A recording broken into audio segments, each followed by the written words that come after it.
everybody, and welcome back to Briarwood Kids Ask. We are in Houston, Texas, the Briarwood School, and we're delighted here to have Lizzie Acker as well as Bella, a fourth grade student at the Briarwood School.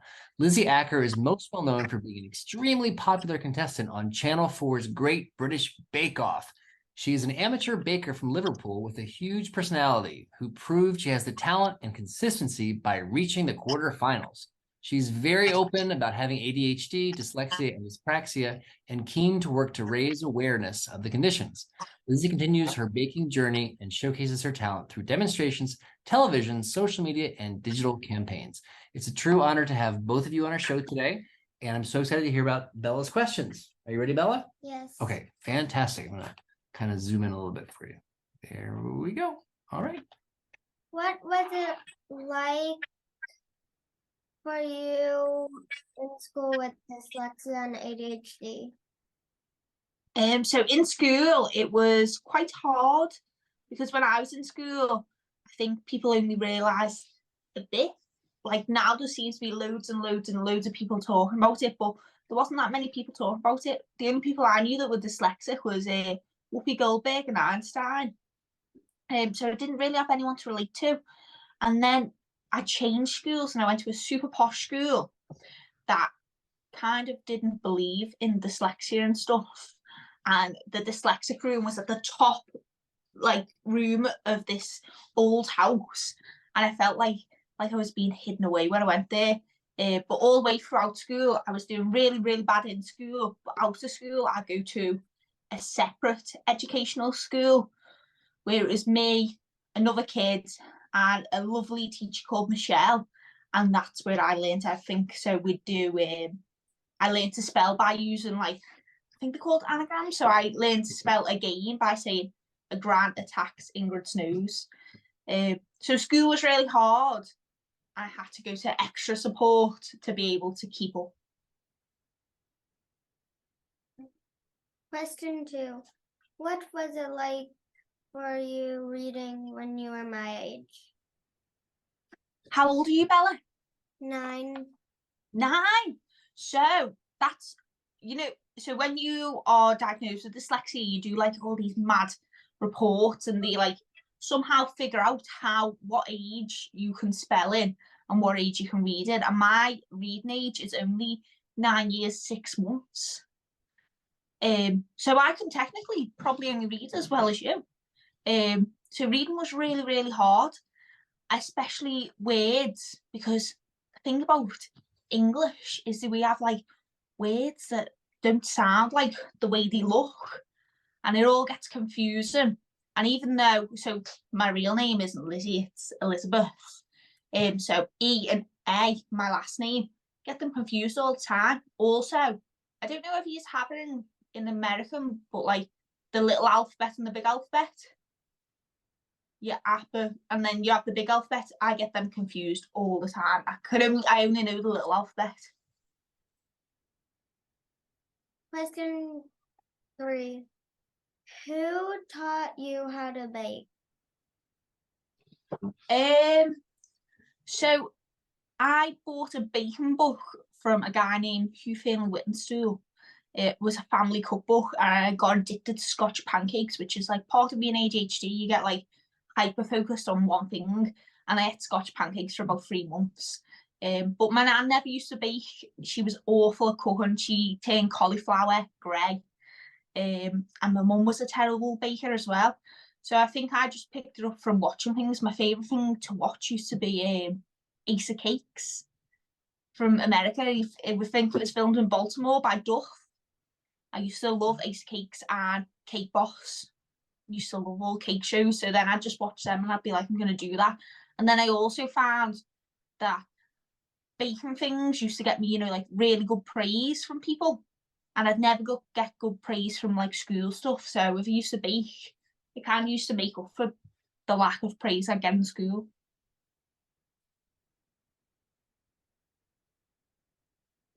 Question 4. How old were you when you started to bake? I think I was probably 11 or 12. It was when I was moving up to senior school, really. before that, I'd had loads of weird hobbies like making cards and knitting and skateboarding, and then some reason got into baking for a bit. So yeah, it was when you change schools from little school to big school that I started to bake. Question 5. Did you go to Did you go to culinary school? No. So one of the rules, so you can't apply for the Great British Bake Off if you've had any like formal culinary training. So I've got no culinary qualifications or anything. That's the whole part of the Bake Off joy, that no one really knows what they're doing. They're all just pretending to know what they're doing.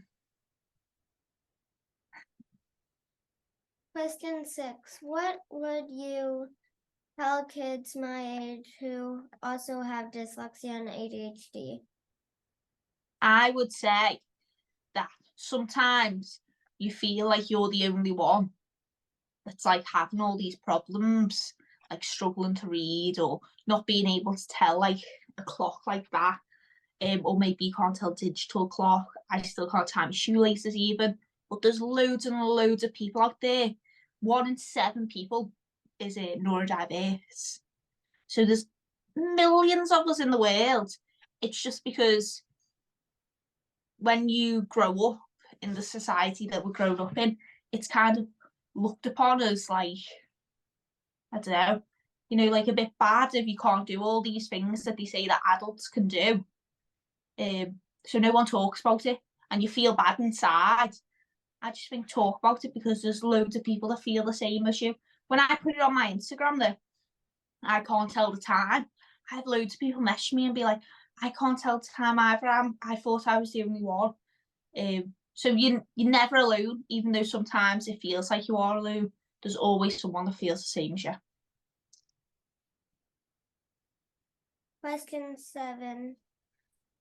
How does dyslexia and ADHD still change you today? So dyslexia still affects me today because I struggle to read and process information. Also, when I'm writing, sometimes I just throw in the odd capital letter in the middle of a word to spice it up without noticing. I don't know where to put full stops. I do kind of think they're pointless because if you're reading something, you know when to breathe, don't you? Why do you need a full stop to tell you? Craziness. And then ADHD affects me because I have no impulse control at whatsoever. If I see something and I think it's cool, I'm going to try and do it, or I'm going to buy it. I often struggle with routine. So like my garden the other day, I just randomly went in there and started chopping down trees. And I thought, no other like adult would do this. Now I'm rolling around in the mud, chopping down trees. So it really affects me with impulse control and also like my I don't know how to describe it. Like emotional responses. Sometimes I just can't control how I react. It gets better as you get older. But when I was like in my late teens, like 18 and stuff, when I used to be dead happy, I used to punch my friends in the arm. And I didn't even notice. I'd just be like, laughing. And they were all like, oh. It's just an emotional response that I had that I didn't notice. And I think with time, you become more self-aware to all that. Question 8. Do you plan to write a cookbook? Maybe one day. I think the cookbook that I have in my head is really hard to put onto paper and stuff because I don't like books, so I wouldn't want a boring book. I'd want one that's dead colourful. And if you'd ever had a scratch and sniff book, wait, oh, you're missing out. It will say like cinnamon, and you scratch it, and then you sniff it, and then you'll be able to smell cinnamon. That's what I want. I want it to be like the Willy Wonka of books, like dead cool, maybe some pop-ups and all fun stuff, because I just don't think books should be boring. Question 9. Please please complete the following sentence. Besides having dyslexia and ADHD, I am a person who... Loves colour, fun, and to talk to everyone. Cool. Bella, do you have any more questions? No. No? All right. Scratch and sniff. I'm with you. Scratch and sniff is awesome. You scratch it, it's like a sticker, and it smells like cinnamon or whatever. No. Oh, we need that. We definitely need that.